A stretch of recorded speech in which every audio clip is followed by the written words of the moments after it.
We are Squawking Dead, a podcast pulverizing programs beyond the Walking Dead universe. Sometimes we give you news, sometimes we make you laugh, most times we go deep.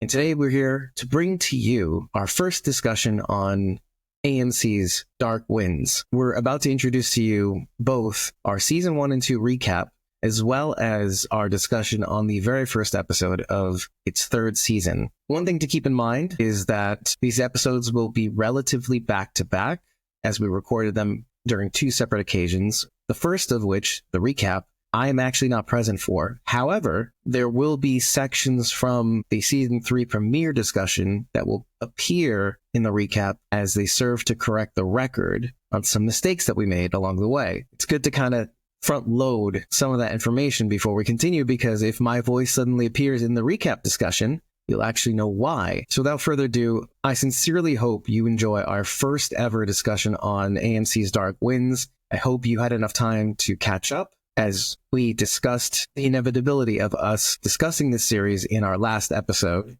as well as catching you up on some of the things that we've been up to. Without further ado, here is our discussion of Dark Winds. First things first is the recap.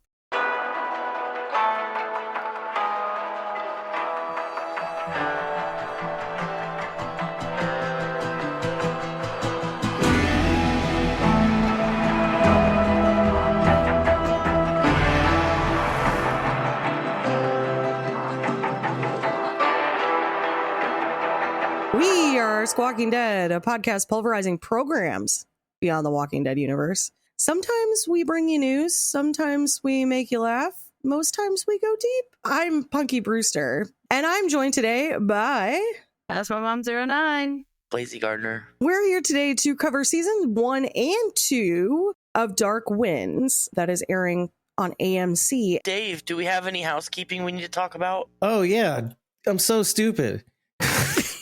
Okay. Dead City Season 2 has been for the longest time said, oh, we're going to be releasing in spring of 2025. Whatever that means. Whatever that means. I had said, oh, it's April because that's spring.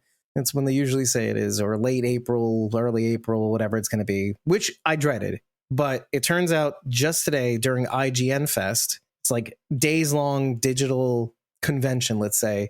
Each day is kind of like a theme, and today's theme was horror. They had a Dead City recap segment. From there, they went to The Walking Dead, The Ones Who Live, because there's a lot of press behind that because it appeared on Netflix. Later on, they did an interview with Jeffrey Dean Morgan, Lauren Cohan, and Scott Gimple. I'll put the links in the description, plus the blogs and all that stuff. And in it, they finally announced when season 2 would air, and that is May 4th, 2025 on AMC, and probably earlier on AMC Plus. And not only did they announce that and have these interviews, but they also had the first few minutes of the season premiere of Dead City Season 2. Check out our merch store, because I think by the time this episode releases, we will have long since dropped our Dark Winds graphic or logo design. I think both, because I have a concept for the art in my head that I think will work really well. It's actually a frame from near the end of Season 2. It's literally 2 frames. One of them is a clear shot of this tree with a crow hanging from one of the branches. I remember that. Mm-hmm. It's so distinct. It's like burned in your after image, right? You close your eyes, you kind of see it. Well, they hold on it for long enough that you're like, what? Ooh, that's what the blonde man sing. What does that mean in Native American folklore that we can't actually break down because it's season 2 and we've gone past that? They show it once and they show it twice. I remember so distinctly because they wanted you to get that impression. Another thing I found out today was that season 4 was greenlit even before season 3 aired of Dark Winds. I've told you, Dave, they got like 24 novels to work from. Yeah, that doesn't mean the series is going to continue. 24 seasons. You heard it here first, folks. Then again, they did continue Fear the Walking Dead for a couple seasons too long. They're like, let's milk this property as long as I can. No, they give us screeners. There's Never dust mind. coming out. I take it back. They're perfect in every way. Thank you. We're going to be addressing Native American indigenous people's culture. I'm not an expert. If we inadvertently say anything that is offensive or wrong, it's not meant that way. As a matter of fact, if we say something that's incorrect or you find offensive, let us know. we're curious and we want to know. On that topic, I would like to mention that I did read a Reddit thread recently about Dark Winds. And as it turns out, according to Navajo people, the pronunciation is not great. And the representation of ceremonies is pretty bad. And in fact, they say that this is the show that they like to watch when they need a good laugh. So I don't think that much of this is going to be realistic in any way, because it would seem, according to Navajo people, this is not doing their culture justice in the right way. It falls back on the responsibility of Hollywood. Vet your people. I feel like a fair amount of respect would have been very easy to accomplish. Do your homework. Yeah. Hollywood only recently stopped casting Italian actors as Native Americans. The fact that this is True. mostly Native American actors and crew is Well, like a and step indigenous forward for them. peoples. It's pretty wild. I will say Hollywood's just really lazy, and it's a lot about making a quick buck. And so even when people are like, well, you're appropriating cultures, they're like, yeah. We'll hire someone that claims they're an expert, and that'll be good enough for us. And maybe that expert won't have been vetted properly, and maybe actually isn't an expert at all. I don't know. I'm not saying that about the person who works for Dark Winds. I have no idea who they are. But according to Navajo people, it's not a super great situation. And it reminds me of a little movie you may know called The Prince and Me. It stars Julia Stiles. It's not great. But I lived in Manitowoc, Wisconsin when it was released. And they portrayed Manitowoc, Wisconsin in it. And I have to say, it could have not been more inaccurate. They said that we had a nice 4-year college. No, we don't.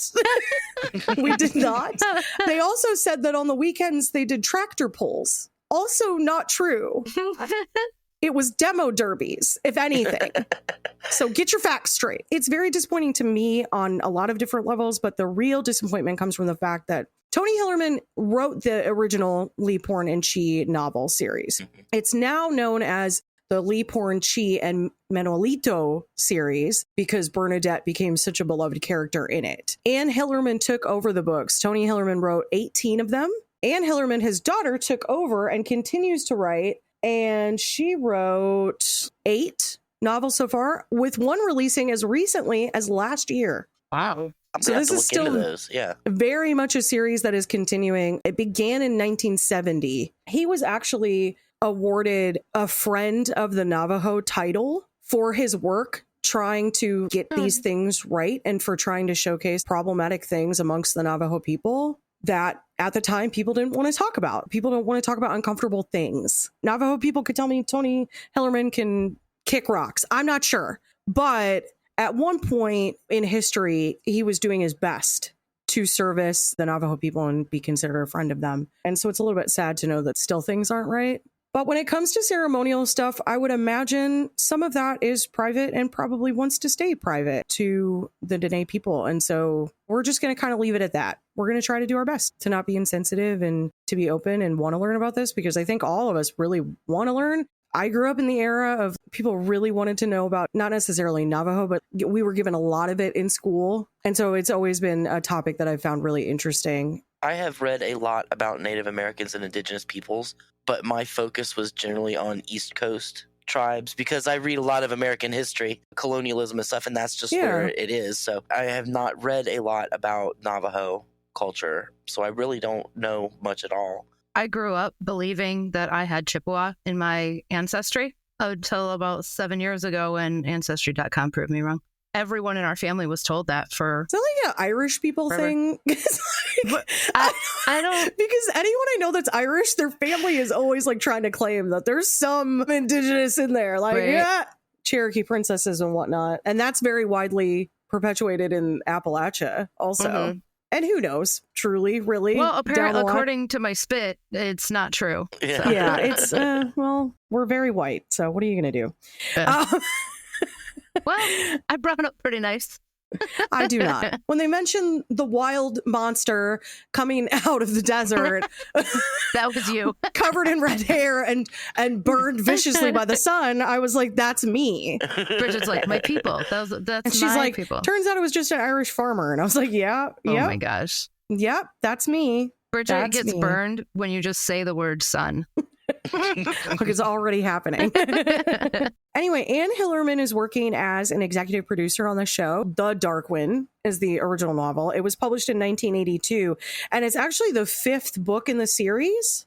Story that we're seeing is? So I don't know. I can't say that. Now, I did find out today The Blessing Way is the first novel that was released in 1970. It is on Audible for free. I will be listening to these books as quickly as I can because I would like to have a little more information as to why we landed on Dark Winds being the name. Is that the storyline from where it starts? It doesn't seem like it because Chee is in all of the novels with Leaphorn.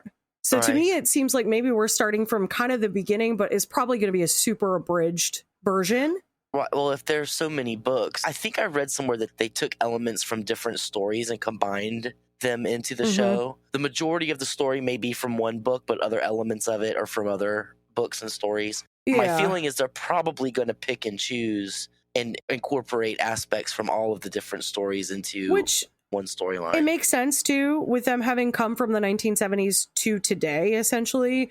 There's probably some stuff in there that's maybe problematic by today's standards, and maybe we don't want to touch that. So I could see them cherry picking what they wanted to. So I did start listening to the Hillerman audiobooks, as I stated that I would in our recap of season 1 and 2. So hopefully by the end of us recording this season, and by the time you hear this, which will be weeks in the future, I'm probably further along than I am now, but I'm an hour and a half into the first book, which is entitled The Blessing Way and was released in 1970. The Dark Wind, the novel, remember I'd stated like I wanted to figure out like why was that the one that they landed on for the name.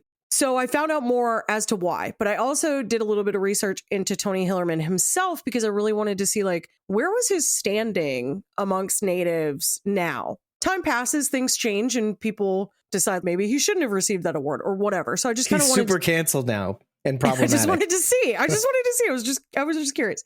So I found out that Tony Hillerman actually grew up in Pottawatomie County, Oklahoma, and he attended elementary school and high school with Pottawatomie children, which, fun fact, Pottawatomie is the casino in Milwaukee.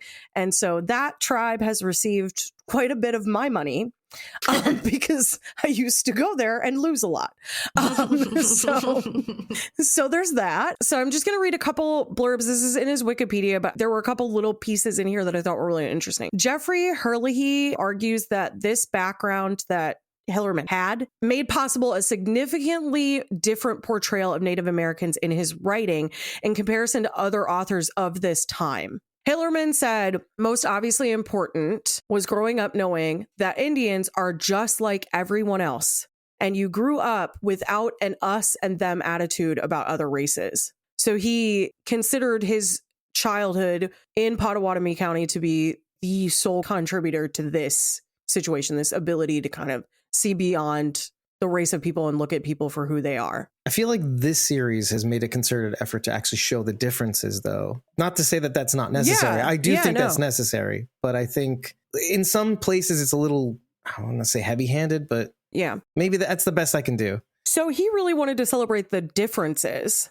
for the Navajo people in particular by honoring their traditions and showcasing what the reservation was like. He'll talk about things in the books like, oh, white men think that the res is the size of a city, whereas it's the size of New England. It's kind of this view that when I say like he didn't notice the difference, I mean like he was willing to just get to know people. And it's not that he didn't know the differences. He did. It's just that he didn't let it prevent him from getting to know them. Now, he did grow up in the Pottawatomie County, but he ends up focusing heavily in Navajo, obviously. And it's because he worked as a journalist, moving to Santa Fe, New Mexico in 1952, and then lived in Albuquerque. During this time, he became acquainted with the sheriff of Hutchinson County, the man upon whom he would pattern the main character in his Joe Leaphorn novels. And then he proceeded to teach journalism for I guess it's almost 20 years at the University of New Mexico. Writing his novels was during that time that he was working there. He wrote 18 books in his Navajo series. He wrote more than 30 books total, and among them is a memoir and books about the Southwest,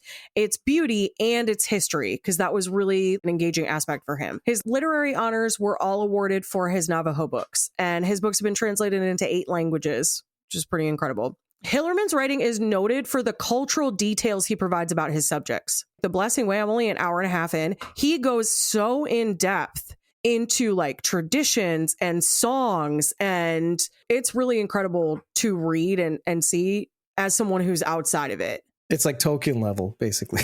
It's just super interesting. You're making me want to look these books up and read them because that sounds really interesting. I think me. you would really like them, Yeah. actually. His works in nonfiction and in fiction reflect his appreciation of the natural wonders of the American Southwest and his appreciation of its indigenous people, particularly the Navajo. His mystery novels are set in the Four Corners area of New Mexico and Arizona, sometimes reaching into Colorado and Utah, with occasional forays to the big cities of Washington, D.C., Los Angeles, and New York. The protagonists are Joe Leaphorn and Jim Chee of the Navajo Nation Police, and Lieutenant Leaphorn was introduced in the first novel, which I'm currently reading, The Blessing Way. Sergeant Jim Chee isn't introduced until the fourth novel, People of Darkness. And the two first work together, finally, not even in The Dark Wind. It's in the seventh novel, titled Skinwalkers.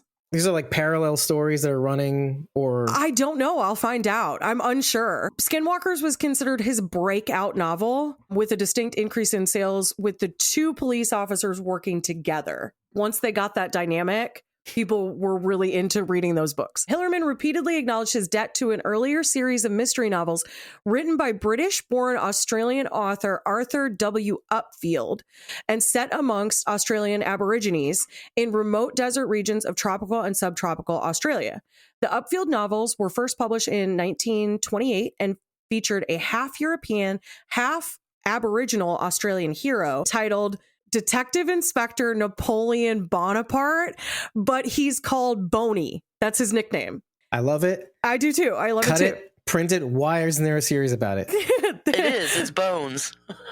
They just Americanized it. Just very serious. Yeah. Boney worked with deep understanding of Aboriginal traditions, and the character was based on the achievements of an Aboriginal person known as Tracker Leon, whom Upfield had met during his years in the Australian bush. So again, a man who goes to a country and really tries to absorb the culture and honor it and pay respect to it, and isn't apt to say like, oh, this is stupid or this isn't for me or whatever, and is able to write these books that then inspire essentially Hillerman to do the same thing. Well, and Hillerman becomes a bridge for that culture. Correct. In essence. Yes. Now, when Hillerman passed away, his daughter, Anne, at the time, I knew that she took over the mantle for him, but I didn't know how that transition had occurred. And so as it turns out, she was actually writing a book about her father. Now, she wasn't known for novels. She was an author, but her first books are about like travel, New Mexico points of interest, restaurants. She had a book that she collaborated with someone on that's called Santa Fe Flavors, Best Restaurants and Recipes, kind of informational travel guide books. It's not too different from her father, who wrote about the scenes and sights of Southwest. Yes, a little bit. America. Yeah, there's a little bit of inspiration Crossover. there. Yeah. So before his death, she began a book called Tony Hillerman's Landscapes on the Road with Chee and Leaphorn, which now I'm kind of interested actually in that book because I'd really like to read that because I'm sure it has to do with where the stories are all placed and everything. So I'm sure it's really cool. That was begun before his death and includes his comments. When did he pass? 2008. Anne gleaned a lot of the locale details from her father's novels, and her husband took the photographs. And she intended it as a book to draw in readers of his novels, a guide for the reader to visualize the New Mexico and Arizona sites from the perspective of the two main protagonists. Now, after her father passed and this book was completed, she continued the Leaphorn and Chee series. But she actually is the one who introduces Bernadette. And she is the reason that Bernadette becomes a piece of it. And that is why now the subtitles on all of the books say a Leaphorn, Chee, and Manuelito novel, where it used to just say a Leaphorn and Chee novel. Ladies standing up for ladies. Arguably, Anne Hillerman is your favorite author, Charity. Yeah, maybe. I think you should read them, actually. I think you'd really like it. She wrote as recently as this last year. So, like, we're still going strong with the material for the show, just so you guys know. This could be going on for some time. Unlike some people. Oh, you're on gonna the say show. the same thing? I even That have is it, so I have funny. it in my notes right here. Robert Redford was like, you need to make a move. Everybody's waiting. I'm like, he's talking about when's a winner, George. Maybe know, there's I like love a that. secret spoiler about when his next Game of Thrones book is going to be released finally. Yeah, what's it been, 13 years? Come on, George. It's been a long time. I Yeah. will say, if you watch IGN Fest today, you may have gotten a hint about the possibility. Kind of off subject, but it's been so long now, I would have to go back and reread all of the books, and I'm not doing that because those books are super dense. Just to kind of cap that, George R.R. Martin, whom we're talking about, by the way, who made a cameo on the show with Robert Redford, which you saw, he was in an interview during IGN Fest. It was quite great, actually. Again, link in the description, hopefully. I messaged Jenna when I was watching this the first time, and I was like, oh my God, Robert Redford and George R.R. Martin are in this episode. She goes, yeah, that was my first day working. No pressure or anything. How Ugh. overwhelming. Okay, I did forget to state how large the Navajo Nation is, so I just want to do that really quickly. Roughly 17,544,500 acres. It's the largest Indian reservation in the United States, exceeding the size of 10 U.S. states. I It's want to say quite it's like large. 27,000 square miles or something like that. Yeah, 27,413 square miles. I think they may have mentioned it on the show, too. Is that what you're saying? I believe it's in the episode. I think it's when Chee first joins the force and Bernadette is like, you don't want to get stuck out here without water. It's 27,000 square miles of desert. I haven't driven in that exact area, but I have driven through northern Arizona. It is beautiful in its own way. I'm more of I want lush greenery, tropical southern girl. Being from the Middle East, it's what drew me to the Southwest. I do love the mesas and the sagebrush, and the occasional pitter patter of rain when that happens produces this really just magnificent smell that you do not get in New York City, just so you know. It's called Oh, yeah, that petrichor. makes sense. What is it? It's like when the grass is greener. It's like feeling like you're at home even when you're not at home. It's the same reason that so many Scottish people moved to the mountains of North Carolina when they immigrated here, because it reminded them of the mountains of Scotland. What's the people that moved to Minnesota? It was like some sort Oh, of it's sweet Scandinavians. Scandinavians. Scandinavian. Yeah. Yeah. They're like, why did we go to well, it's arguably warmer, but not by But much. but that's what you're acclimated to. That's what you're used to. If you're used to living in Scandinavian territories and you try to move to Florida, you're gonna suffer a lot. I just remember this Lewis Black skit, I think from 2000 and I want to say 2, and he spent 20 whole minutes just taking down, because he was in Minnesota doing the show, just taking down the whole audience, because why would your people move here? Doesn't make sense to a Jew from New York. Doesn't at all.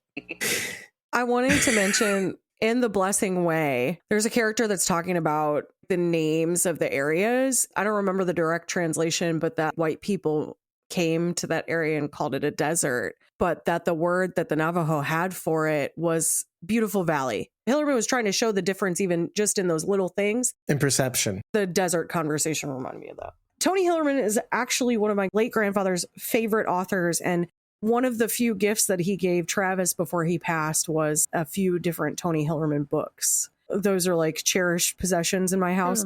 That's why I'm willing to watch this show, because it kind of holds this intrinsic spot for me as like someone who's very sentimental about my grandfather. I actually only started watching it because I noticed it was post Fear. I was looking for something new to watch, and I saw that George R.R. Martin and Robert Redford were the executive producers, and I was like, oh, I'm all over that. Luckily, they had released 2 episodes at the same time. I watched both, and that kind of got me hooked. So I've actually watched from the beginning since it was released. Season 1 was a very slow burn. Yeah, when I watched the first episode, I was like, I could take it or leave it. If they hadn't released 2 episodes, I don't know if I would have picked it up again. Takes a while for you to even figure out what's going on, what the point is. That's intentional, right? The out of sequence shots that we get, which obviously continues into season 2 as well. We get kind of like these sneak peeks, and you're like, oh, okay, so it has to do with this. And then psych, it has nothing to do with that, because that's how both seasons were.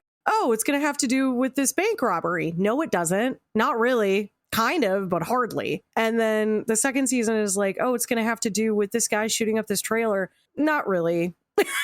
Also, again, I thought the guy who played The blonde man. Colt Wolf. from that black and white shot at the beginning of season 2, I actually thought from the side profile, I thought he was Viggo Mortensen for a second.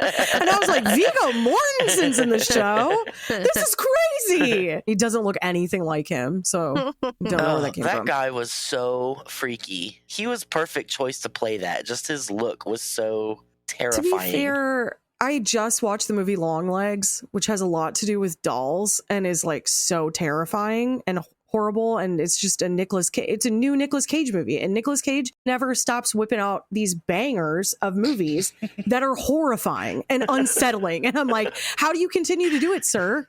For a while there, you were just making movies to pay off your taxes, but now you're making good ones and they're really freaking me out. Anyway, he plays like a doll maker in it. It's terrifying. I maybe just ruined the whole movie by saying that. So sorry. Anyway, carefully placing the bomb into the doll and then like tying it up. It really reminded me of that and I didn't like it. I hate everything about this. Joe is a very different character from the character that Zahn McClarnon plays on Reservation Dogs. He's a cop on that show too. I will say in that same Reddit thread where people were discussing like how this wasn't super great or accurate, their go-to show for accuracy was Reservation Dogs. I just started watching Reservation Dogs a couple of days ago, and it's really cute. And the girl that plays the pregnant girl, she's in it also. Oh, okay. But the character that he plays is so different. He's like this really laid-back cop. He doesn't really follow what's going on. They stole some stuff. They're like terrified that he's going to figure it out, and he's just like, "Hey, what's up? You guys be careful now. Don't let me catch you eating those chips." I have to say, I might be in love with Zahn McClarnon. There's just something about him. He's so handsome. This entire cast is ridiculously attractive, for the record. How? Yeah, incredibly unrealistic, right? Yeah, we're the uggos. Well, this is Because I'm one and I'm so- feeling unrepresented. I'm just kidding.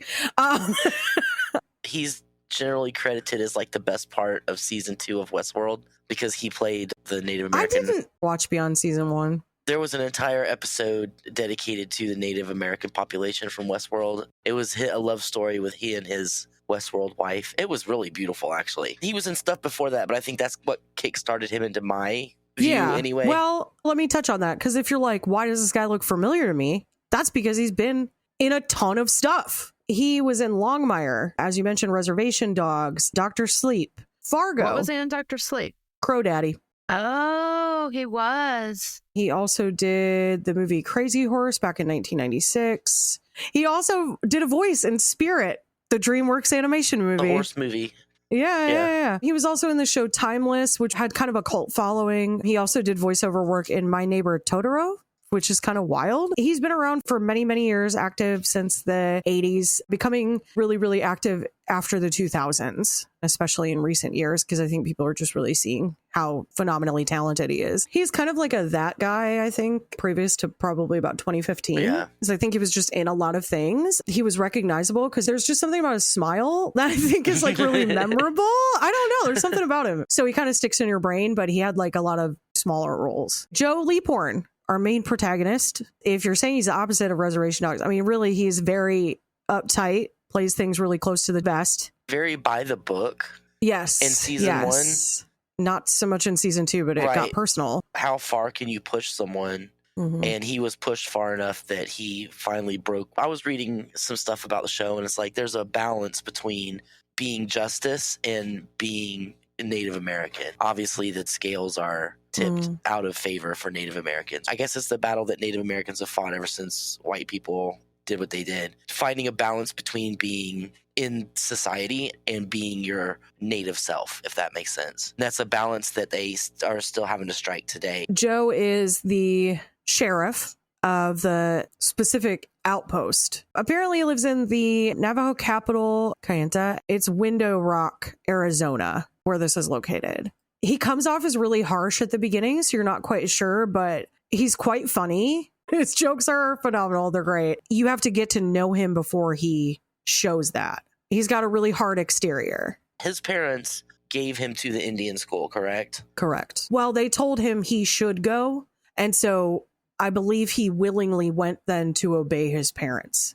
Okay. His parents wanted him to walk that line. Even his parents, because the whole thing with his dad is mad that he went to college and had the chance to escape living on the reservation, and he chose to stay and do the same job his dad did and didn't move forward. He went to the school to please his parents, but he was torn also and didn't want to go into society. I don't remember if they ever said exactly why he decided to stay. Well, the parents say that it's Emma's fault. She dragged him back. He doesn't view it that way. That's his wife. They made the decision together. He's not one to just willingly go along with whatever. So I'm sure he had a large say in it when they determined that they were going to move back to the reservation. I don't think that they really go into much detail. Now, to be fair, that story may still be coming because until season 2, I assumed his parents had passed. Right, same. He never mentions them really in the first season. No. As a matter of fact, I didn't realize it was his dad that came to help him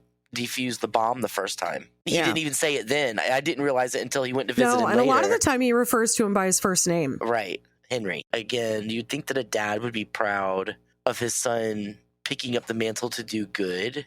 Well, he views it as stagnancy. He chose the same life that I had, and I wanted better for my son, and I gave him the opportunity, and he chose not to take it. It's complicated. This is the mid to late 60s that all of this is happening. There's a lot of different things going on. A lot of civil rights stuff is happening for a lot of different people. Especially younger people watching the show, they may not realize what it was like in the 70s for Native Americans. Native Americans still don't get the respect and the rights that they should. And in the 60s and 70s, it was way worse. While African Americans were getting civil rights, Native Americans were still not. Even today, there's a lot of issues with law enforcement and justice on tribal lands. All I know about it is really what's been portrayed in Hollywood, so it's probably inaccurate, but it's constantly about jurisdictional issues. The one thing that really is prominent in season 1 and season 2 is this concept of unwanted, unknown sterilizations occurring amongst Native women who are attending these clinics. This is a horrifying reality in history. History is horrifying all the way back. Right. From the very beginning, it's all been pretty horrible. People are pretty awful to each other. And this has become more of a topic of conversation in recent years because a lot of TV shows are now covering it. Yellowstone touched on it with Beth. Her brother took her to get a procedure for an unwanted child. They can't go to town. He takes her to the one on the res, and she is sterilized. She's 16 at the time. She's really young. Yeah, he knew, but he didn't tell her. Was a decision made for her at such a young age that she didn't have any say in. And that's how it was for these women, period, all the time. I loved Emma's line at the end about how could people treat us like cattle and cull the herd.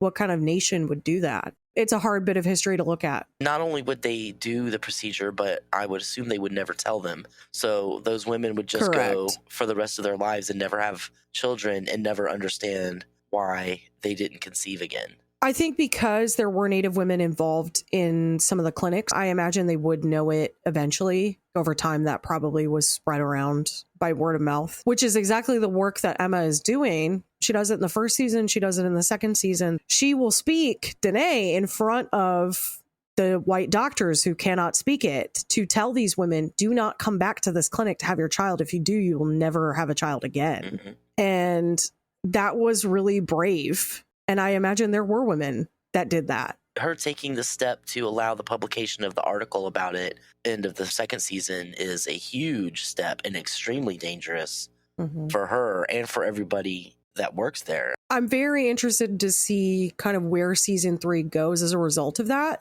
Joe Jr.'s storyline is wrapped up now.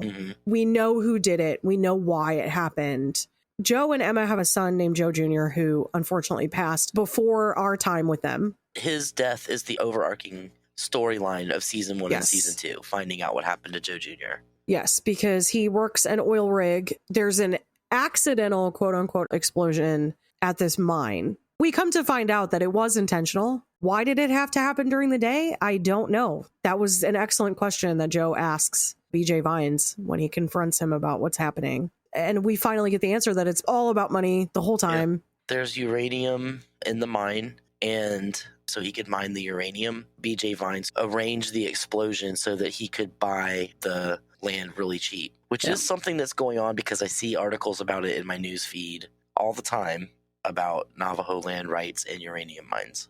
Oh, yeah. Well, I'm sure some of this is based in the reality of the mineral deposits and stuff that are available there, why that land has been fought over. We've talked about Joe Leaphorn and also his son. Emma is played by Deanna Tausche Allison. I did not recognize her from anything previous to this. She has been in a couple other things, but it was like voiceover stuff. She did The Batman back in the early 2000s. She was in Accused, which is a TV show, but just for like an episode. She was also in a TV movie called Edge of America. That's really it. She doesn't have much acting credit beyond that, but I like her. I think she does a great job of playing a very intentionally reserved woman, much like her husband.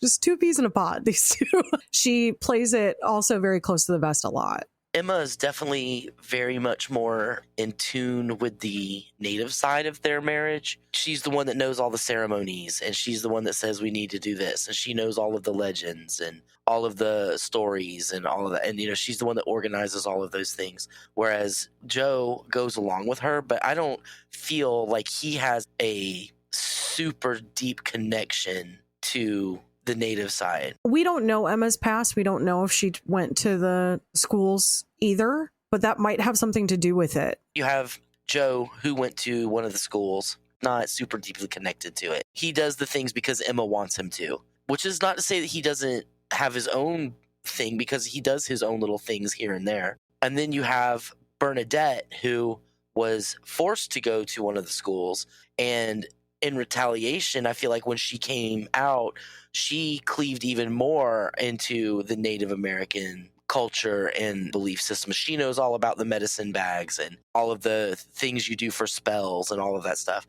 And then you have Chee, who stayed on the reservation his whole life until he could leave.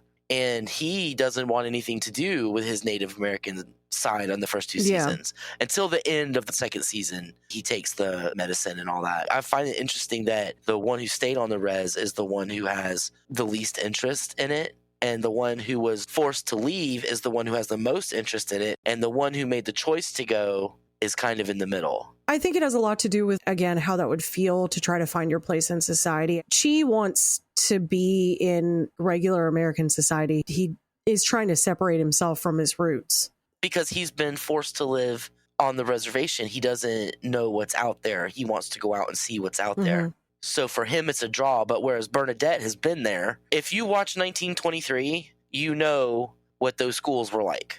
So Bernadette, who was forced to go to one of those schools, reacted in the way that I'm going to be even more into my culture and my heritage.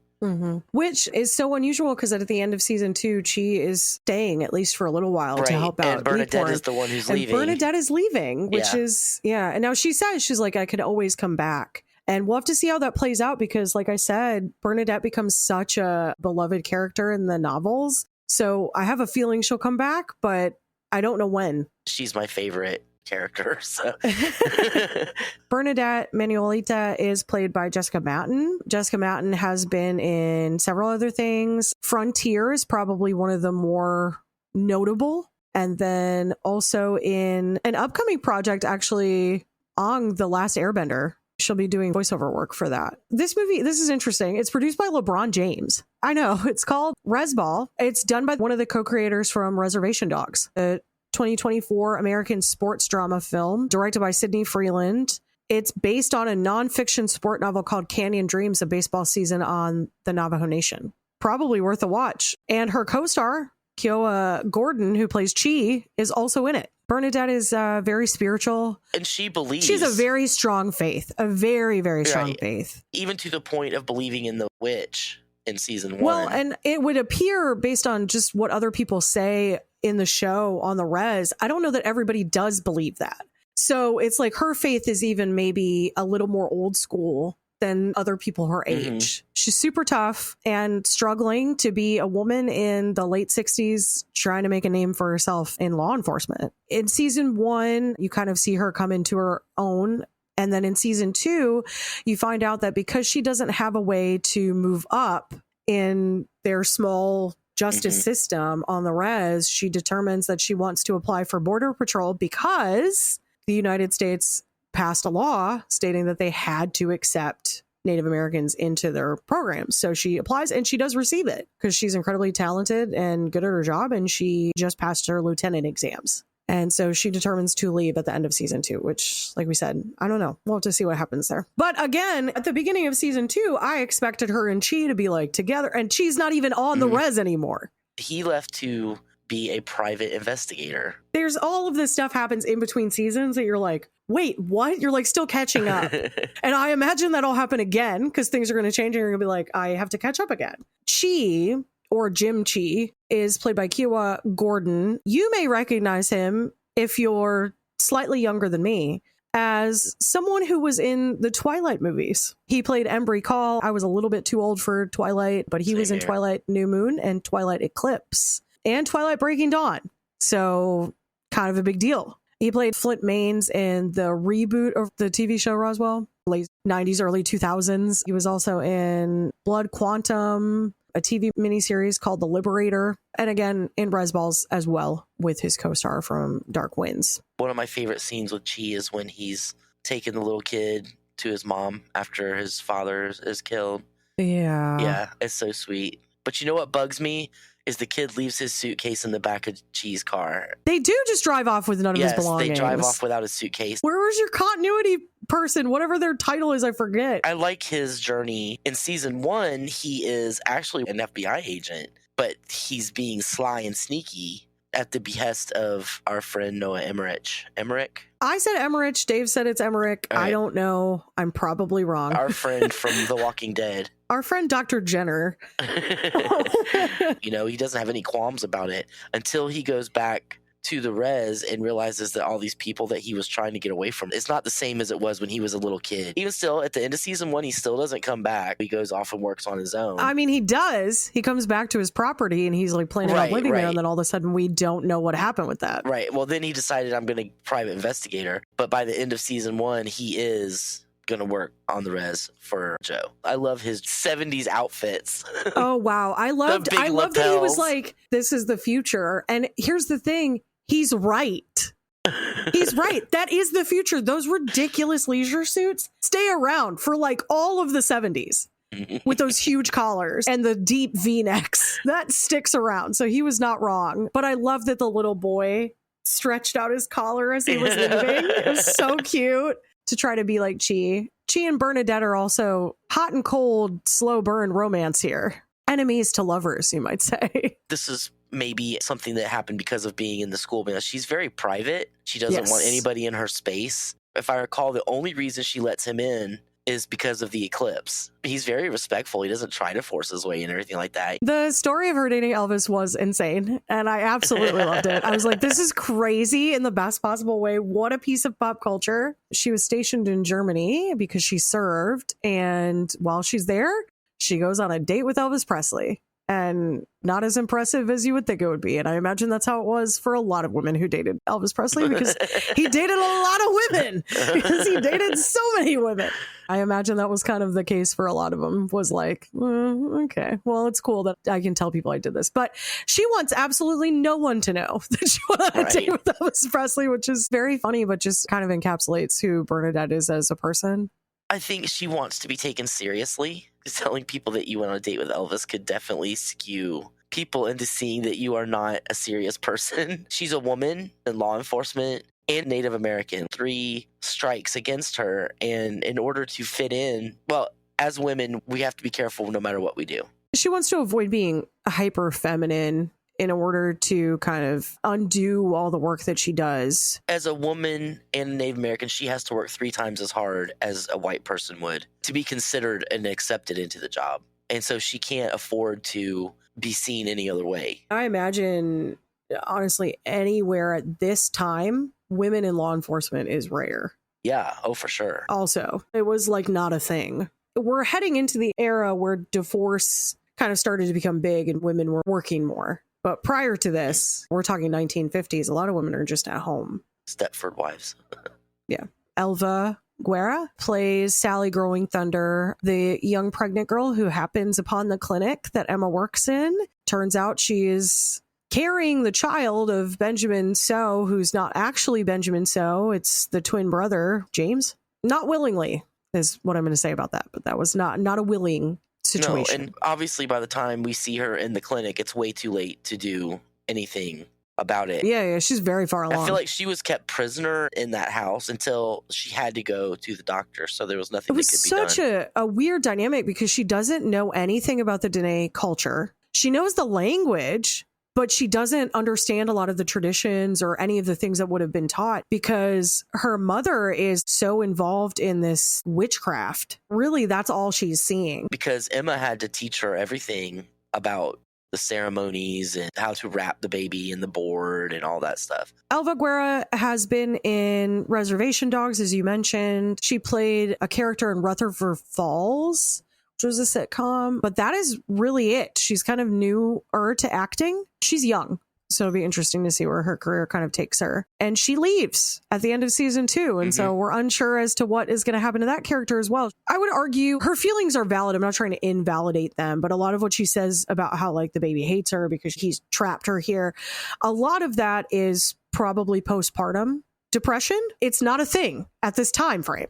Hysteria would have been just what that was referred to. Well, also she has to recognize that if she stays there, everybody will know where he came from. That's part of being trapped there, in the opinion of all the people, which Joe and Emma love her. They're not judgmental. They are great. But you know how people are, especially in communities. There's going to be talk, and that child is already going to have a difficult life, and now it's going to be extra difficult. And I would argue that even though Joe and Emma do love her, for Emma, she mentions, I did this to heal myself because I'm grieving the loss of my son. And having a little baby boy in the house feels nice to her. And she says, she's like, that's not fair to Sally. And so at the end of the season, Sally leaves a letter and she takes her baby and she goes. And I wasn't sure how that was going to play out because of how Sally was talking about the baby. I was like, is she going to end up leaving the baby there with them? But no, she decides, I'm going to try this with my child and I'm going to leave and try this on my own. It's the right decision. Well, she's going to have it hard, though, because where's she going to go? She's going to have it hard, but it's going to be her decision. To this point, nothing has been her decision. Exactly. Really. Yeah. It's what's best for her. We'll have to see if that will play out further. I hope that we'll hear from her again. The surrounding cast of characters. So we have the stoner who gets his fingers bitten off by the alien goat. By the alien goat. That was wild. Let me mention the Atcities because they play a part in both seasons also. So Guy Atcity is the father of Joe Jr.'s girlfriend at the time that he passes. I cannot remember her character's name. Anna. She is murdered at the beginning of season 1. So that brings up feelings for Joe, obviously. Now, Joe and Guy have not spoken since Joe shot Guy in the leg because Guy came at him. And so we do see a flashback eventually to figure out what happened there. And their friendship is mended by the end of season 1 because Guy goes through the same thing that Joe does, the loss of a child, and then begins to understand a little bit more why Joe behaved the way he did. He actually ends up saving them at the end of season 1. He has been in other things, kind of a random assortment of stuff. He's also in Resball. Resball apparently just swooped up the Dark Winds cast and was like, come on over, we're making a movie. He has also been in some other native projects like Fry Bread, Face, and Me. He did some voiceover work in Saving Bikini Bottom, the Sandy Cheeks movie, which is like a SpongeBob movie. He was also in Rutherford Falls. He was in Yellowstone as like a tribal member. He's in Succession, From Dusk Till Dawn, the television series. He was in one episode of Breaking Bad. He was in one episode of Longmire. He played the Good Samaritan in Breaking Bad. On your next watch through of Breaking Bad, you'll have to look out for him. It should be noted that he is actually Dene. Not a lot of people in the show are. They're of other indigenous tribes. And he has also done camera and electrical department work and has directed. Oh, wow. In 2011 is when his acting passion emerged. He has a BFA in New Media Art from the Institute of American Indian Arts in Santa Fe, New Mexico. He's well educated and versed in this specific thing. He's written and directed numerous short films, music videos, PSAs, all sorts of stuff. He's done a lot in the amount of time that he's been in the field. Guy saves them in the first season and comes in to give a shocking revelation in the second season. They call Guy in. He comes into the sheriff's office. They're like, hey, we're looking for, what was his name? Lebec? And he's like, what are you talking about? He's right there. He's the blonde man, which was crazy. So hopefully we'll see him again in season 3. I imagine we will. He seems like he's a long-term character. I want to know what's up with the weird horned goat. Oh, that goat was so unusual. It was never really addressed in season 2. I'm hoping it's something that continues. They do mention Navajo code talkers in the show. They do, yeah. During World War II, when Americans were trying to send code that couldn't be broken, there were only a handful of Navajo speakers. And so they created a code, and they would use Navajo troops to send the codes back and forth. It's really important. They won the war. It was hugely important. It was a pivotal part of the war, and I think earned... Speaking of another Nicolas Cage movie. Oh, yeah, that's true. Guy's wife is named Helen Adsity. We don't see a ton from her. She's played by a woman named Desba. She is also a citizen of Dene Nation. She's done a ton of stuff, acting, screenwriting, directing, producer of indie films. She was in an episode of Lawmen Bass Reeves, which I haven't watched, but I've heard really great things about. When You Finish Saving the World, Woman Walks Ahead. Looks like a lot of indie films. Also, Longmire, which you'll see a lot of the people in Dark Winds also made appearances in Longmire because they went out of their way to try to hire native cast for Longmire to do justice in telling those stories, which are also based on novels and are also about detectives. So it's kind of one big loop there with a lot of stuff that kind of all relates back to itself. I guess we should mention the bad guys in both seasons. Arguably, there are a lot of bad guys in the first season. Benjamin So, or Father So, not really. Who played Victor on Breaking Bad and Better Call Saul. Yeah, Jeremiah Batsui. He's been in a ton of stuff. He started his acting career back in '94 in Natural Born Killers. Wow. Which is just like a really cool fact about him. He was in Lords of Dogtown, Flags of Our Fathers. He was also in Fry Bread, Face and Me. For TV, he was in Into the West, Wildfire, Breaking Bad, CSI Miami, The Night Shift, Longmire, Yellowstone, Bosch, and now has been in Chicago PD. We're talking prime time now, people. This just came out. It's called American Primeval. It is a Netflix show, so I have not watched it, but it's an American Western miniseries that is set in 1857 during the Utah War. He does play a native character in that as well. There have been some really notable names in the show. John Deal, who plays BJ Vines. Jerry Ryan. Which was wild. And also, Jerry Ryan, how old are you? 57. How does she look that good at age 57? Also, I love that she was the one that actually kickstarted the whole season 2 storyline. I love by it. By sending him after the box to actually get rid of her he's the husband. Worst. Girl power, Jerry.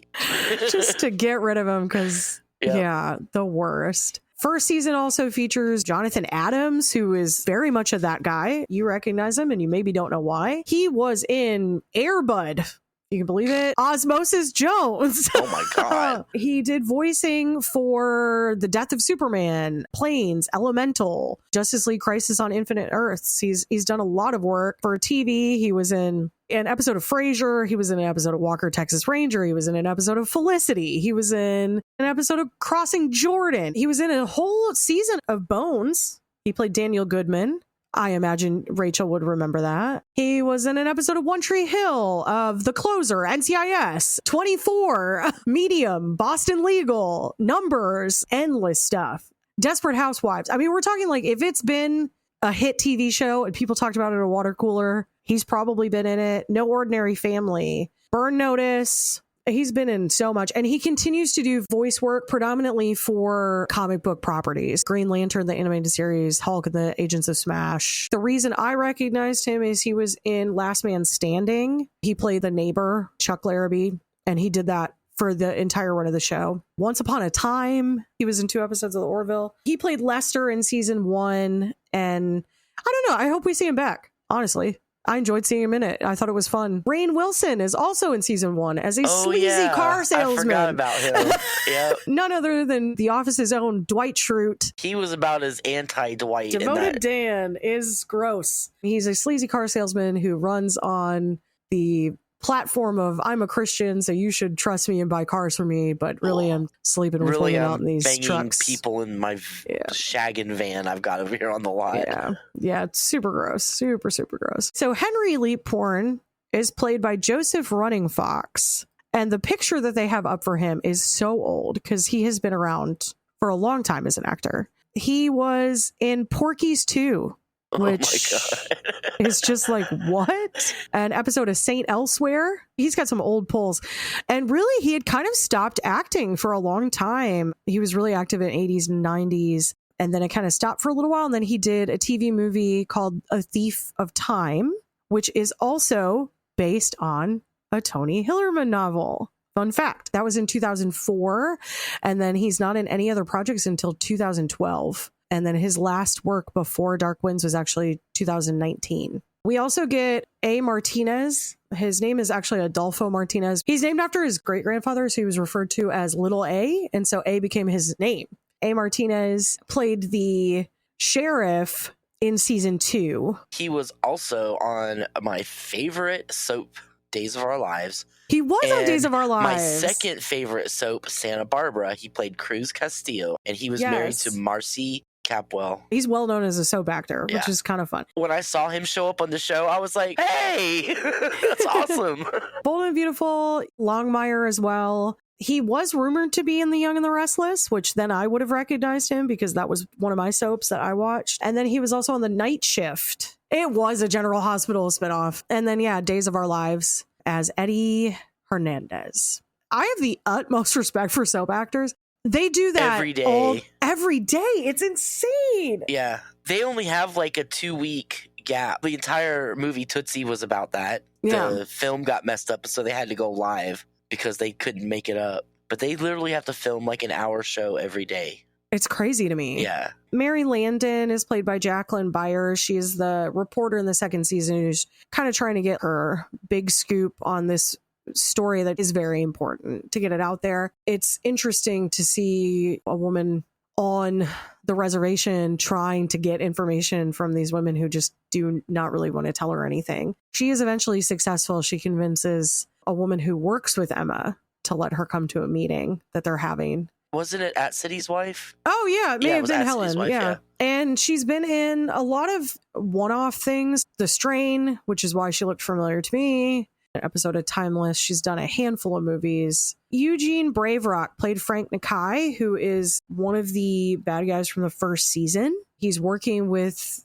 we're just going to call him Benjamin So, even though that's not his name, because it's really what we're referred to him as the entire season until like the second to last episode. Is dating the witch. He's like a super tough looking guy, but even he believes that Benjamin has gone too far by the end of the season. I also wonder if Dr. Jenner is going to show up again sometime in the future, because they said at the end of season 1 that the money in his body was not in the cave anymore. Oh, that's right. Yeah.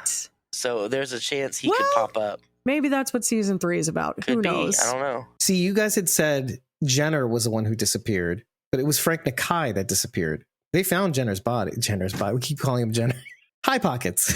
Widover. Is that what his name was? Okay. Widover. Widover was gone and the money was gone. They found Frank Nakai. They didn't find the money. I know that. I don't know. Now I'm second guessing myself. Well, the reason why I thought it was significant that it was Frank Nakai was because he keeps saying, like Morgan, I never die. I can't be killed, which would make more sense. Now we have to find out the truth. Just like 1969 versus 1972.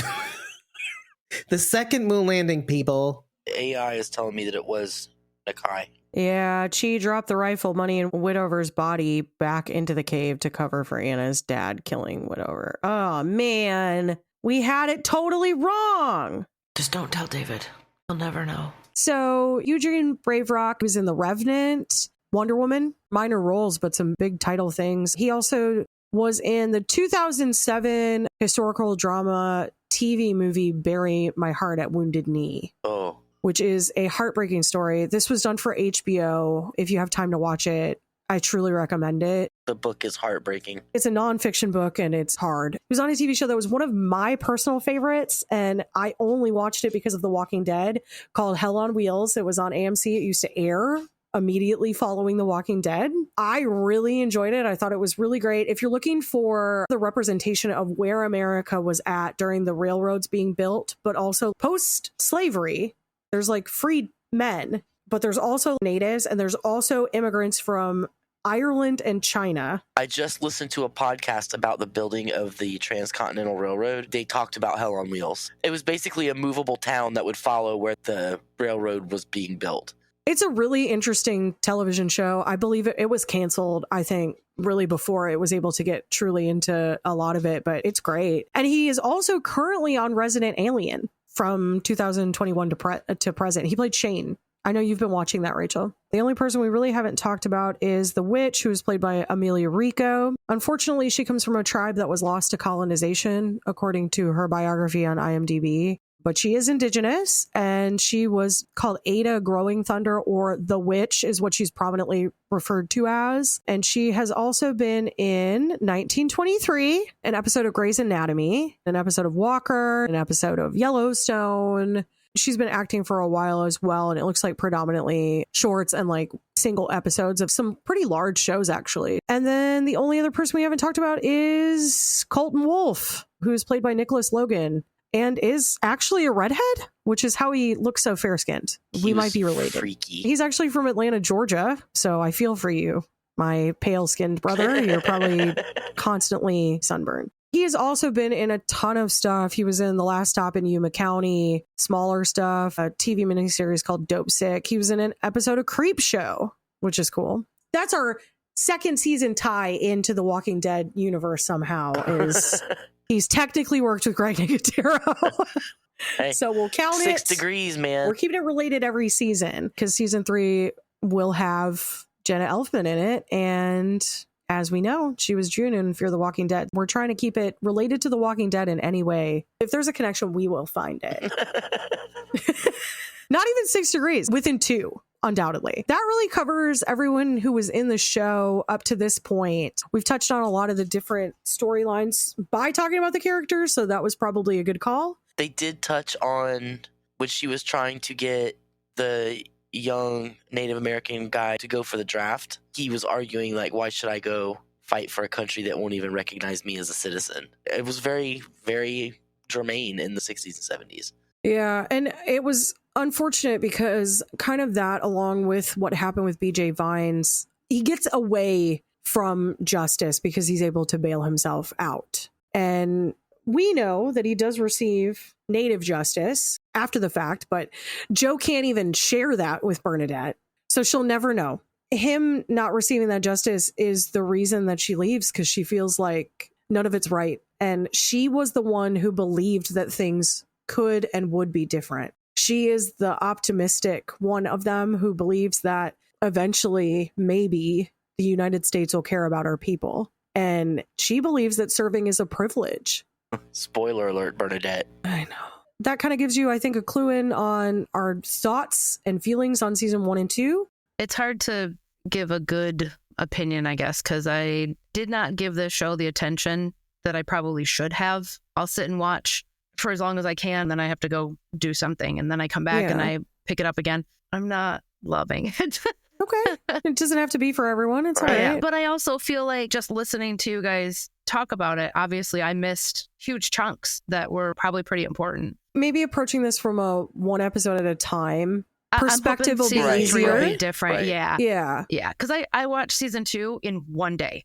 Oh, girl, same.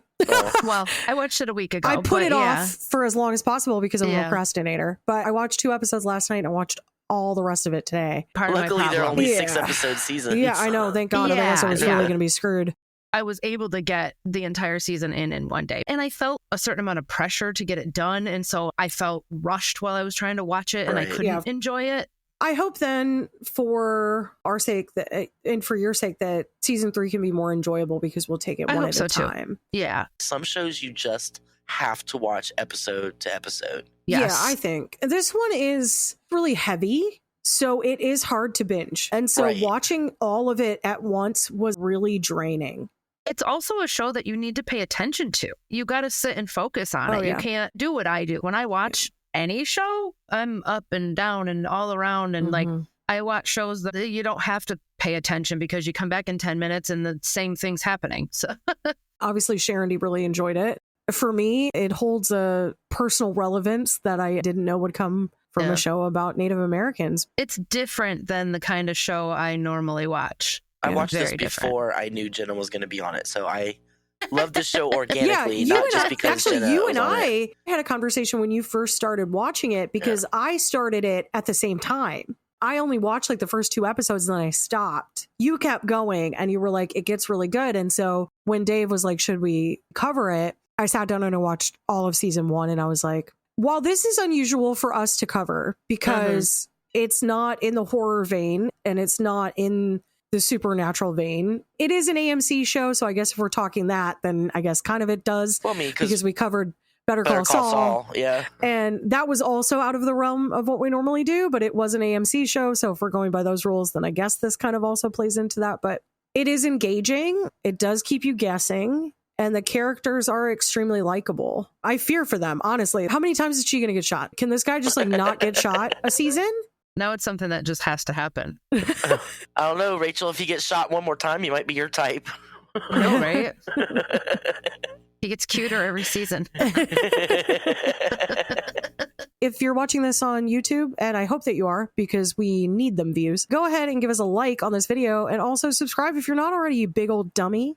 And if you're watching us on Spotify or wherever else, and you're like, hey, I don't really care if I watch you on Spotify, move on over to YouTube because again, we need those views so we can get monetized. Hey, everybody, it's your friend Dave, just checking in with you as you've just finished listening to our recap of seasons 1 and 2, mostly going through the characters and some of the narrative along the way, the things that we enjoyed, the things that we may be getting ready to tie in. I wanted to thank you for hanging in as long as you have. Without further ado, here is our discussion on the season 3 premiere of Dark Winds, titled Yet Eat So, aka Big Monster. What I noticed between seasons 1 and season 2, as we move forward in time, I feel like we get to know the characters' backstories a lot more because, take for example, in this episode, Chee, you obviously knew he was bullied to the point of wanting to leave in the first season, but here you're starting to actually see that up close. And so it's kind of weird how we're going forward, but we're kind of going backward in terms of people's stories and finding out how they have relevance today, which is one of the things I really liked about this show. As is custom, it's been about a month and change since our last episode breakdown. What does the title mean relative to this episode? Now, this title is a double title. One is in the Navajo language, which is Yeitso, and the translation of that is Big Monster. And let me give you the literal of that. There are several, I'm going to say monsters or creatures in Navajo mythology that dominate the landscape. And it's the story about the twin heroes.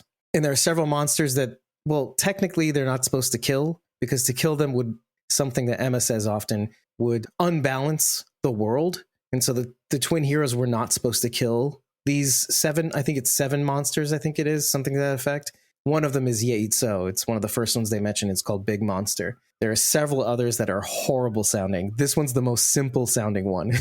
They mentioned specifically and indirectly animals that are usually considered vermin or pests. Ants, the coyote. Was it moles? Right, moles. The guy at the Border Patrol was putting out mouse traps. Sylvia mentioned flies. Those are little monsters, specifically calling your attention to it. But who are the big monsters? I really think that Silvia Washington is going to be one of the big monsters. It's your every desire for Jenna Elfman to break the way bad. She was talking to Joe, she was like, what do you think about this case? And, I don't think this just doesn't add up. Whereas BJ Vines is gone. He's a big monster in the sense that he's torturing Joe in terms of memory and whatnot because Joe broke his ethics and all that. So I didn't put that together at all. So I love that. I did assume that the fly was representative of Sylvia because Leaphorn has like that dream or whatever where there's like a fly and then he like swats at the fly sound. I think it's when he's dreaming about BJ Vines. Sort of, yeah. Okay. So in my head, I was like, oh, she brought up the fly. She's going to be the fly to him. She's going to be this like annoyance that's going to be pestering and around and trying to like figure out and get in his face about this missing person. There was also a hummingbird.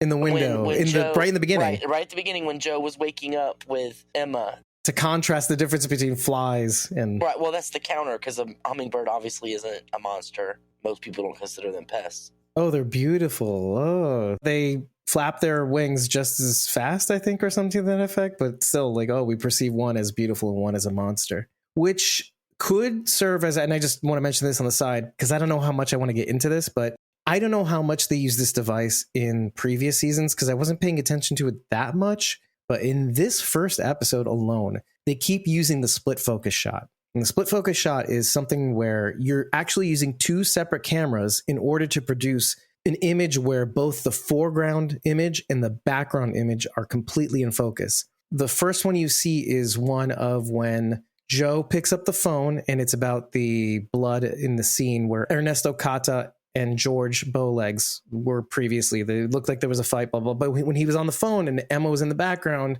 there was a split focus shot where Emma was perfectly in focus and Joe Leaphorn was perfectly in focus. There's a couple of others in this episode alone, and I'm trying to figure out what the significance of that is, actually. I think there's only one more, really. There's one with him and Sylvia as well. Typically, that shot is reserved for like an ominous feeling. It's supposed to show you, for lack of a better term here, your good guy and your bad guy in the same frame, which is why when they did it the first time, it confused me, because Emma's not known as a bad guy right now. So it really made me like kind of side-eye her. It made me wonder if we're going to see another side to Emma this season.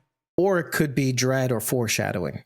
Her being involved in the release of the article about forced sterilization could become a problem on the reservation. But why would they choose to do it in that specific scene when he's on the phone hearing the news of these boys? That's where my mind goes. I do expect to hear more about the ongoing issue in women's health, but they chose to do it in that moment when Joe was on the phone receiving this specific news. Unless for some reason the article and the boys being missing are tied together in some way we haven't figured out yet. Maybe she's find involved. that out later. Yeah. Now, when they did it again later with Joe and Sylvia, that scene made sense, right? Because she is this ominous looming figure over Joe. But the Emma one threw me. There is a disconnect now. Joe is not telling her all of the truth, because Joe, being the type of man that he is, he's going to bear this burden on his own. Again. He would not give this burden to his wife, even though ultimately they do share everything. He is going to try to keep her out of this. And so I wondered, is it foreshadowing that there's going to be maybe some issue there with the truth coming out? Or is it because if we look at the morals of it, is it because technically Joe is now the bad guy? Oh, not yes. that he is a bad guy, but he did this thing that even he considers to be wrong. He did it for all the right reasons. Yeah, that's what I was going to get to. And each person is a sort of light and dark. And I think that's what it's meant to illustrate, because the split focus shot is a shot that you really shouldn't do as a filmmaker. And when you do it this gratuitously, there is intention behind it. Oh, there absolutely. has to be, because they're terrible shots. Nowadays, you can weave those shots very well. But clearly in this episode and in the past, there is digital work. You can see there's a blurred line. The out of focus part is the part in between the two. You'd said that basically there's a concerted effort for Joe to not show his cards because he's going to bear this burden alone. All of this comes together when Emma, going back to that conversation about the coyote, when she asks about the coyote and it's going north and he's handing the plate to her and it splits. That was insane. I can't even. I would have been out of there so quick. I'm sorry. This is too much bad omen here. Like, we're done. We're done on that plate. I mean, listen, I can explain away all these things. Not interested. Don't care. Spooky. I'll stick with the spooky. That's fine with me.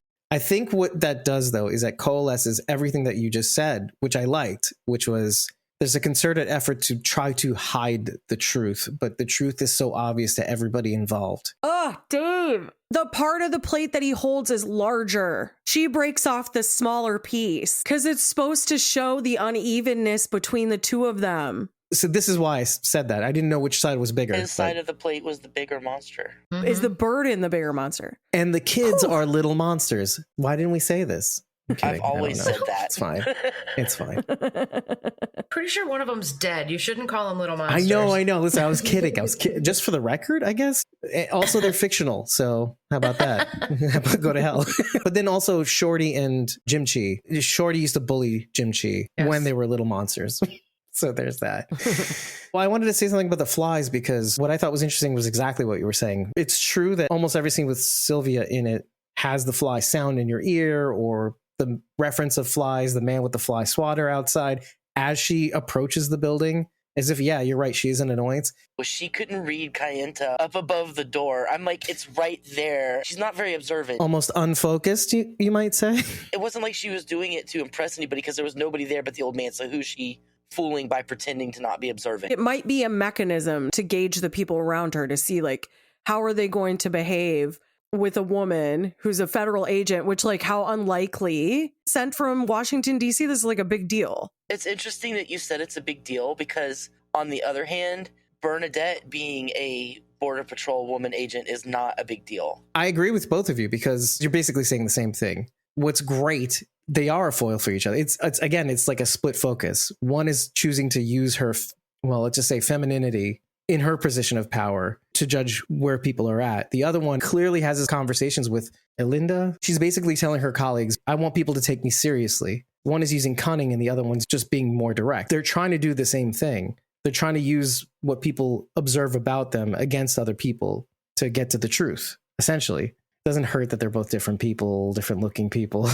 light hair, dark hair. Oh, I didn't get to finish the thing about the flies. The fly references and sounds aren't just when Silvia is there. I actually think it's every time you hear or see a fly, it's what's going through Joe Leaphorn's mind when it comes to dealing with, like, see, he can't sleep, dealing with the BJ Vines thing. It's his conscience. He literally can't have a moment of peace without thinking about this thing because he's a good man who did a bad thing for a good reason.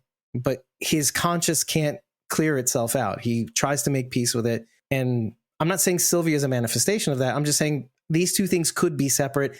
And it's not that she's here to cause problems. We don't know yet. I'm still willing to give Jenna a chance at being a good guy for the series. Take all the fun out of it, Dave. She might keep us guessing for most of the season. I mean, I hope so. I was watching it and I'm like, you just need to lay off of him, Silvia. You leave my Joe alone. Now you have to tell Jenna that. You leave Mr. Leaphorn, I did tell her that. Lieutenant Leaphorn alone. I did tell her that. He's gone through so much. She'd be like, yeah, okay. I'm gonna show him. So when Joe is having the dream and the monster comes out of the ground.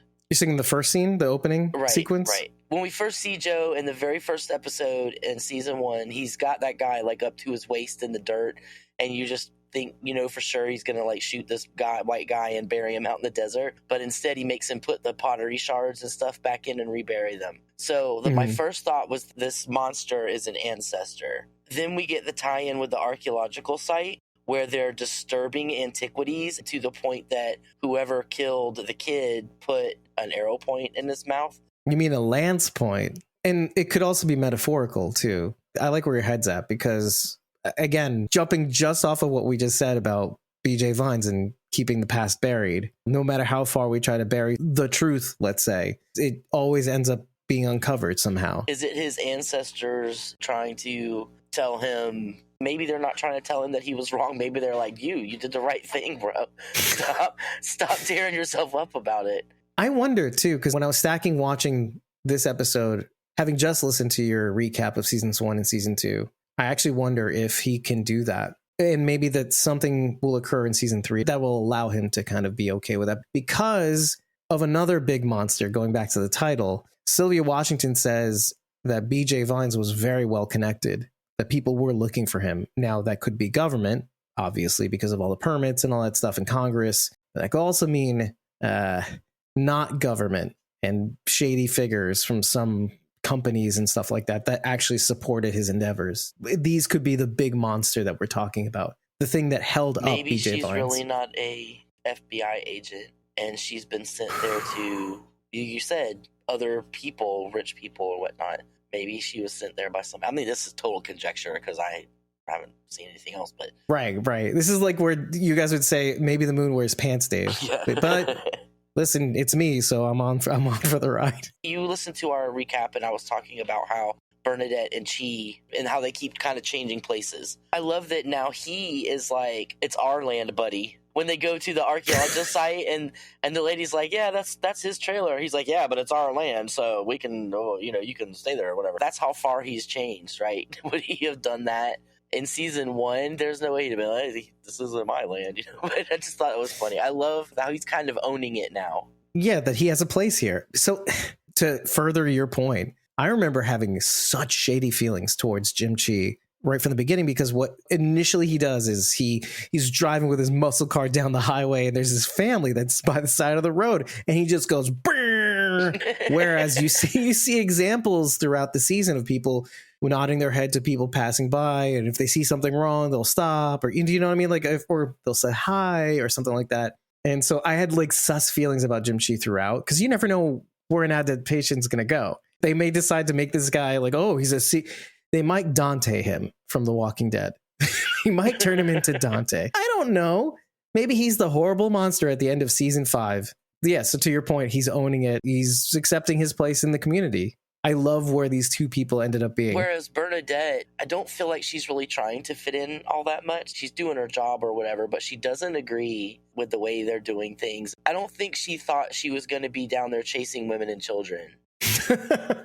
The way you put that is funny, though. She's used to having a job where she's respected by the people around her, and she's actually doing things that mean something, like helping people. And that's why I think part of the reason she's leaning so hard into the trafficking angle is because she's not getting the satisfaction of helping people and doing things for people that she was on the reservation. Now she's, like I said, she's just chasing women and children down, and then nothing happens. They just get sent back. This is the way you say that. She just her thing. She just chases women and children. But I get it. Which is what happened to Chee in the first season, because he didn't think what was going to happen to him ended up happening either. He was all cocky, and I'm just going to blow in here and be FBI, and everything's going to be fine and dandy, and he ended up getting sucked into it in a way he didn't expect. Whereas I don't know that she will be in this. There is a mirror, or like a broken mirror between the two, because I can easily see her not adjusting to this culture or to this position. That's actually what I want to dig in on, because I tried to see the other side of that argument.